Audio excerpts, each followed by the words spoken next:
ہم میں سے بہت سے لوگوں کو روزانہ spam e mails, spam calls اور سپیم میسیجز موصول ہوتے ہیں اور کئی لوگ ان کا شکار ہوتے ہیں اور کئی لوگ بچ جاتے ہیں۔ ناظرین، دنیا میں سکیمز میں اس وقت اضافہ ہوا جب انسانوں نے انٹرنیٹ کا استعمال شروع کیا، لیکن جو سکیم ہم آج دیکھیں گے وہ انٹرنیٹ کے دور سے پہلے کا تھا۔ آج کی پہیلی میں دیکھیں گے کہ کس طرح نائجیریا کے ایک شخص نے تقریباً $242 ملین میں جعلی ایئرپورٹ فروخت کیا۔ ناظرین، سال 1995 میں برازیل کے نارو ایسٹے بینک کے مینیجر کو نائجیریا سے ایک کال وصول ہوئی۔ دوسری طرف فون کرنے والا کوئی عام شہری نہیں تھا، یہ کال کرنے والا نائجیریا کے سینٹرل بینک کا گورنر تھا۔ ناظرین، سینٹرل بینک نائجیریا ملک کا سب سے بڑا فائنینشیل ادارہ ہے اور یہ ملک کے تمام بینکوں کو کنٹرول کرتا ہے اور فائنینشیل پالیسیوں کا تعین کرتا ہے۔ نائجیریا میں سینٹرل بینک کے گورنر کو وزیر کا درجہ دیا جاتا ہے اور نارو ایسٹے بینک کا ڈائریکٹر یہ سوچ کر بہت سنجیدہ تھا کہ ایک ملک کے سینٹرل بینک کے گورنر نے اس کو فون کیا ہے تو موضوع یقیناً اہم ہوگا۔ نائجیریا کے سینٹرل بینک کے گورنر نے بولنا شروع کیا اور کہا کہ نائجیریا اپنے کیپٹل ابوجا میں ایک ہوائی اڈہ بنانے کا منصوبہ بنا رہا ہے۔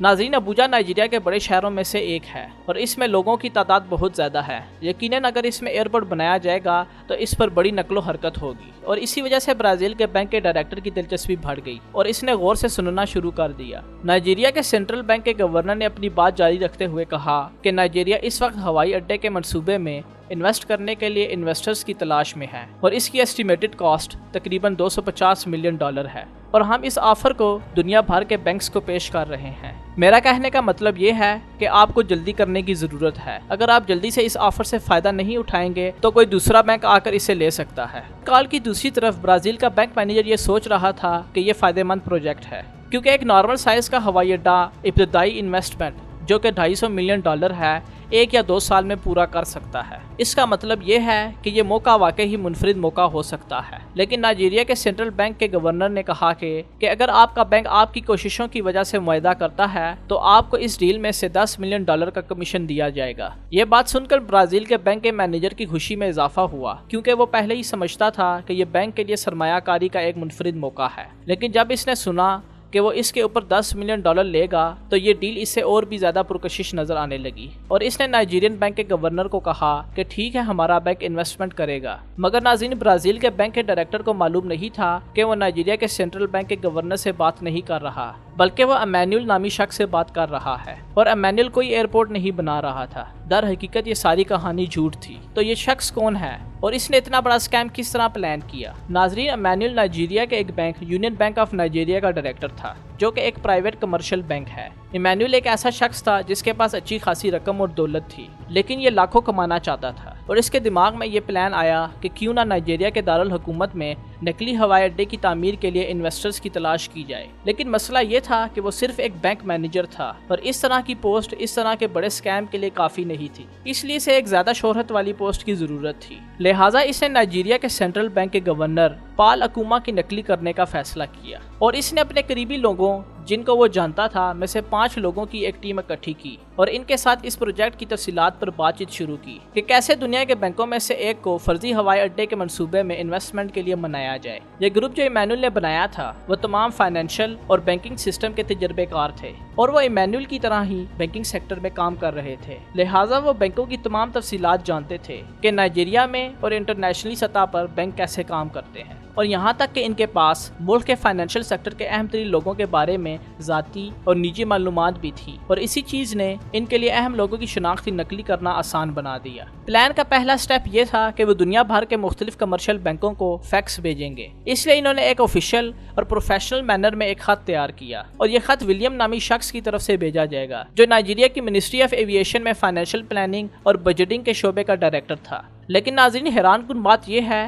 کہ یہ شخص فرضی تھا کیونکہ ایسا کوئی شخص تھا ہی نہیں اور اس خط میں اہم بات یہ تھی کہ نائجیریا کی منسٹری آف ایویشن دارالحکومت ابوجا میں ایک بڑے ہوائی اڈے کی تعمیر کے لیے انویسٹرز کی تلاش میں ہے اور اس بات پر اس لیے بھی یقین کرنا مشکل نہیں تھا کیونکہ ابوجا کو صرف 4 سال قبل 1991 میں نائجیریا کا نیا دارالحکومت قرار دیا گیا تھا اور یہی چیز ہے جس نے اس کہانی کو زیادہ قابل اعتماد بنا دیا کیونکہ نائجیریا کی حکومت اس شہر کو ترقی دینے اور اس میں مختلف پروجیکٹ لانچ کرنے کے بارے میں واقعی سنجیدہ تھی۔ ناظرین، یہ خط کئی غیر ملکی بینکوں کو بھیجا گیا تھا اور ہر پیغام کو بینک اور ملک کے مطابق تھوڑا سا تبدیل کیا گیا تھا۔ مثال کے طور پر برازیل کے بینک نارو ایسٹے کو جو پیغام پہنچا وہ بینک مینیجر کو مخاطب کیا گیا تھا और बैंक मैनेजर का नाम नेल्सन साकागुची है, जो कि जापानी है लेकिन वो ब्राजील में रह रहा था और काम कर रहा था। जब नेल्सन साकागुची ने यह खत पढ़ा कि ये एक सरकारी खत था जो नाइजीरिया की मिनिस्ट्री ऑफ एविएशन की तरफ से आया और इस पर डायरेक्टर ऑफ फाइनेंशियल ने साइन भी किए थे, इसने इस मामले में दिलचस्पी लेना शुरू कर दी, क्योंकि बैंक पहले ही गैर मुल्की ममालिक में इन्वेस्टमेंट के मौके तलाश कर रहा था, जिसने इस खत की अहमियत को बढ़ा दिया।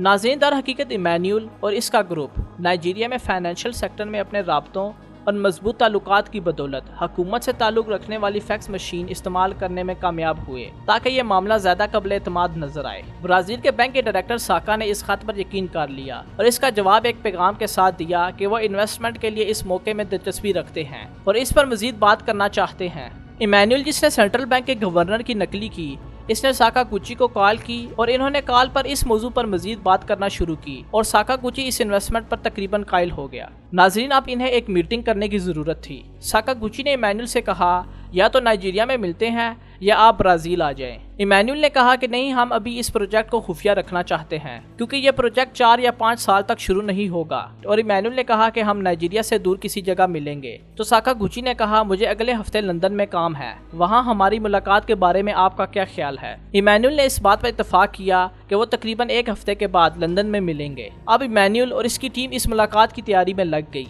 इनमें से हर एक ने किसी अहम शख्स की नकली की। इमैनुअल ने सेंट्रल बैंक के गवर्नर के तौर पर एक अहम शख्स की नकली की, दूसरे ने डिप्टी गवर्नर की नकली की और तीसरे ने मिनिस्ट्री ऑफ एविएशन में डायरेक्टर का ओहदा संभाला। मजीद इन्होंने एयरपोर्ट के लिए एक जगह और ज़मीन जिस पर एयरपोर्ट बनाया जा रहा था इसका प्लान भी तैयार किया। नाज़रीन, फिर वो लंदन गए और एक 5 स्टार होटल में ठहरे और जब साकागुची एयरपोर्ट पहुंचा तो इन्होंने इसे पिक करने के लिए एक लिमोजीन भेजी और इन्होंने इसके लिए होटल में बेहतरीन कमरा बुक करवाया और इसके बाद मुलाकात के दौरान इन्होंने अपना तारुफ करवाया और साकागुची इनकी हर बात पर यकीन कर रहा था। लेकिन यहाँ सवाल ये पैदा होता है कि ऐसा क्यों था। इसका जवाब ये है कि इस वक्त कोई इंटरनेट, गूगल या सर्च इंजन नहीं था, यानी साकागुची इंटरनेट पर नाइजीरिया के सेंट्रल बैंक के गवर्नर की तस्वीरों को तलाश करने के काबिल नहीं था और इसके ऊपर इमैनुअल के पास जाली दस्तावेजात मौजूद थे जो असल से कम नहीं थे। मजीद इसने एयरपोर्ट का बिजनेस प्लान और जमीन की लोकेशन बताई जो कि सब झूठ था। और मुलाकात के दौरान इमैनुअल ने कहा कि हम चाहते हैं कि प्रोजेक्ट को खुफिया रखें क्योंकि ये प्रोजेक्ट अब से 4 या 5 साल तक शुरू नहीं होगा। साका ने इसे बताया कि जब भी आप प्रोजेक्ट शुरू करना चाहेंगे हम रकम भेज देंगे। इमैनुअल ये कहते हुए इसे रोका कि नहीं,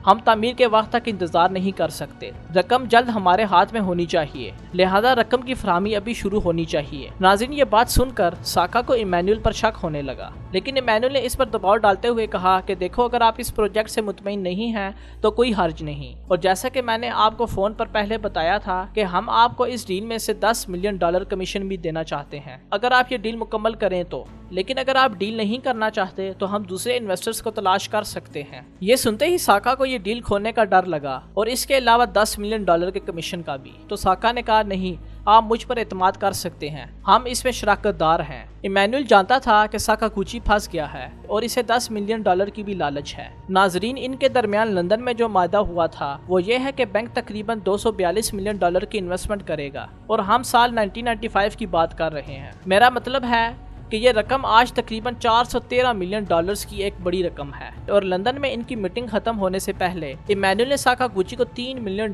बतौर डिपॉजिट और सबूत के तौर पर मुंतकिल करने पर आमादा किया और वहीं वो इस जाल में फंस गया। साका साल 1995 से 1998 तक मुसलसल इमैनुअल को लाखों डॉलर भेज रहा था और इस बेवकूफ़ ने बैंक की मैनेजमेंट में से किसी को नहीं बताया और कुछ मौसर इक़दामात भी किए ताकि बैंक की मैनेजमेंट और मालिकान में से किसी को इसका इल्म ना हो। सबसे अहम इकदाम यह है कि इसने हर ट्रांसफ़र में $6 मिलियन से ज़्यादा रकम मुंतकिल नहीं की। लेकिन इसने ऐसा क्यों किया? इसकी वजह यह थी कि $6 मिलियन से कम मालियत की तमाम गैर मुल्की ट्रांसफ़र का जिम्मेदार ये खुद था और अगर वो इससे ज़्यादा रकम की ट्रांसफ़र करता तो इसे बोर्ड की मंजूरी लेनी पड़ती। नाज़रीन, नाइजीरिया में इमैनुअल और इसकी टीम ने इस रकम को मिलने और इसे इस तरह तकसीम करने के लिए 17 बैंकों का इस्तेमाल किया ताकि शक पैदा ना हो और इस तरह साका ने थोड़ा थोड़ा करके $242 मिलियन ट्रांसफ़र किए। नाज़रीन, इस अरसे के दौरान इमैनुअल और इसकी टीम साका को झूठे डॉक्यूमेंट्स, तस्वीरें और कॉन्ट्रैक्ट्स बेचते रहे ताकि वो इस ख्याल में रहे कि एयरपोर्ट के मंसूबे पर काम जारी है। नाज़रीन, ये बात हर एक से इस वक्त तक छुपी रही जब तक एक बड़े बैंक जिसका नाम स्टैंडर्ड बैंक है, इसने स्पेन के इस नारो एस्टे बैंक को खरीदने की ऑफर की और नारो एस्टे बैंक ने इस पेशकश को मंजूर कर लिया और तमाम असासों और दस्तावेज का जायजा लेना शुरू कर दिया ताकि वो कीमत का अंदाजा लगा सके। इस काम के लिए इन्होंने दोनों बैंकों से एक बोर्ड तश्कील दिया। इस बोर्ड ने तमाम तफसीलात का मुतालिया किया और इन्होंने पाया कि नारो एस्टे सिटी बैंक का तकरीबन 1/3 सरमाया गायब है, जो कि करोड़ों में है। इन बैंकों के मैनेजर नेल्सन साकागुची को बोर्ड ऑफ डायरेक्टर्स ने तलब किया और कहा कि इस चीज़ की वजाहत दी जाए कि गुज़िश्ता 3 सालों में क्या हुआ। इसने इतराफ़ किया कि इसने दारुल हुकूमत अबूजा में एक हवाई अड्डा बनाने के लिए नाइजीरिया की हुकूमत के साथ एक बहुत बड़ी इन्वेस्टमेंट का मुआहदा किया है और गुज़िश्ता 3 सालों में $242 मिलियन की रकम बोर्ड ऑफ डायरेक्टर्स के इल्म में लाए बगैर इसने मुंतकिल कर दिया है। लेकिन बैंक को यकीन नहीं आया कि वो जो कुछ सुन रहे हैं वो सच है, क्योंकि इसने गुज़िश्ता 14 सालों से इस बैंक को दयानतदारी से चलाया और फिर इन्हें बताए बगैर इतना बड़ा फैसला कैसे कर लिया। इसका सुराग लगाने के लिए कमेटी तश्कील दी गई और आखिरकार तमाम सड़कें इन्हें नाइजीरिया की तरफ ले गई। इन्होंने नाइजीरिया के बैंकों से कहा कि वो इन अकाउंट्स के मालिकान की असल शनाख्त जाहिर करने में इनके साथ ताउन करें और अगर वो ऐसा नहीं करेंगे तो इनके स्विस बैंकों और दीगर ममालिक में अकाउंट्स ब्लॉक कर दिए जाएंगे। और इस खौफ से इन्होंने ये फैसला किया कि इनके साथ ताउन किया जाए और आखिरकार वो इमैनुअल और इसकी टीम की शिनाख्त तक पहुंचने में कामयाब हो गए। लेकिन इन्हें एक और मसले का सामना करना पड़ा। नाज़रीन, नाइजीरिया ऐसा मुल्क था जिसमें माली फ्रॉड के खिलाफ कानून मौजूद नहीं थे और इसी वजह से इमैनुअल और इसका ग्रुप नाइजीरिया में आज़ाद घूमता रहा। ब्राज़ील के बैंक नारो एस्टे को स्टैंडर्ड बैंक ने खरीद लिया, लेकिन इसकी कीमत बहुत कम थी। साकागुची का ट्रायल माली फ्रॉड और मनी लॉन्ड्रिंग के इल्जाम में हुआ और इसे कई साल कैद की सजा सुनाई गई। नाज़रीन, ये मामला ऐसे ही चलता रहा जब तक कि जुआन ओबासेंजो नाइजीरिया में नए सदर नहीं बने। इस सदर और इनकी हुकूमत ने नाइजीरिया में माली फ्रॉड के वाक़यात में इजाफा देखा तो इन्होंने फाइनेंशियल क्राइम कमीशन के नाम से एक बॉडी बनाने का फैसला किया। यह इदारा साल 2003 में तश्कील दिया गया। इस इदारे ने मैन्यूल और इसके गैंग के केस की तहकीकात शुरू की और इसके नतीजे में मैन्यूल और इसकी गैंग को गिरफ्तार कर लिया गया और इनका मुकदमा अबूजा शहर में शुरू हुआ। जज ने मैन्यूल को जूरी मेंबरान को रिश्वत देने की कोशिश करने से खबरदार किया, लेकिन जब जज ने देखा कि मामलात इसके हाथ से फिसल गए हैं तो इसने मुकदमा रोककर इसे नाइजीरिया के सबसे बड़े शहर लेगोस में मुंतकिल करने का फैसला किया। लेगोस शहर में मैन्यूल ने फाइनेंशियल क्राइम कमीशन के सरबराह को रिश्वत देने की कोशिश की, लेकिन कोशिश कामयाब ना हो सकी और इस पर रिश्वत देने की कोशिश पर फर्द जुर्म आयद कर दी गई। नाजरीन, इन्होंने मैन्यूल के साथ बातचीत करने की कोशिश की और कहा कि जो रकम चोरी की है इसे वापस करने के बदले में इसे कम सजा दी जाएगी। इमैनुअल ने कहा कि वो $10 मिलियन वापस करने को तैयार है। वो कहने लगे, नहीं, हम $80 मिलियन से कम कबूल नहीं करेंगे। सरकारी वकील ने इसे कहा कि ये तुम्हारा आखिरी मौका है, मगर इमैनुअल ने इनकार कर दिया तो अदालत गैर मुतवक्के तौर पर गवाह ले आई। ये गवाह ब्राजील के स्टेट बैंक के साबिक डायरेक्टर नेल्सन साकागुची थे। जब इमैनुअल ने इसे देखा वो जानता था कि अब वो मुश्किल में पड़ गया है। साकागुची ने हर इस बात का एतराफ़ किया कि इमैनुअल ने मरकजी बैंक के गवर्नर की नकली की, जो कि एक बड़ा जुर्म है, और इसने कहा कि इन्होंने इसके साथ $242 मिलियन का माली स्कैम किया है। इस गवाही के बाद इमैनुअल के खिलाफ इल्जामात साबित हो गए और यहाँ इमैनुअल ने 80 मिलियन की साबका पेशकश पर वापस जाने की कोशिश की, लेकिन सरकारी वकील ने कहा कि अब इसे $120 मिलियन वापस देने पड़ेंगे और $10 मिलियन जुर्माना भी, जो नाइजीरिया की हुकूमत को जाता है। नाज़रीन, क्योंकि इमैनुअल के पास इसके अलावा कोई ऑप्शन नहीं था, इसलिए इसने रजामंदी जाहिर की। इस मुआहदे के बदले में इसे 5 साल कैद की सजा सुनाई गई, लेकिन इसने ये 5 साल कैद में नहीं गुजारे और 2 साल से भी कम अरसे तक जेल में रहा और फिर आज़ाद हो गया। मजीद वीडियोस के लिए चैनल को लाइक और सब्सक्राइब करना ना भूलें। शुक्रिया।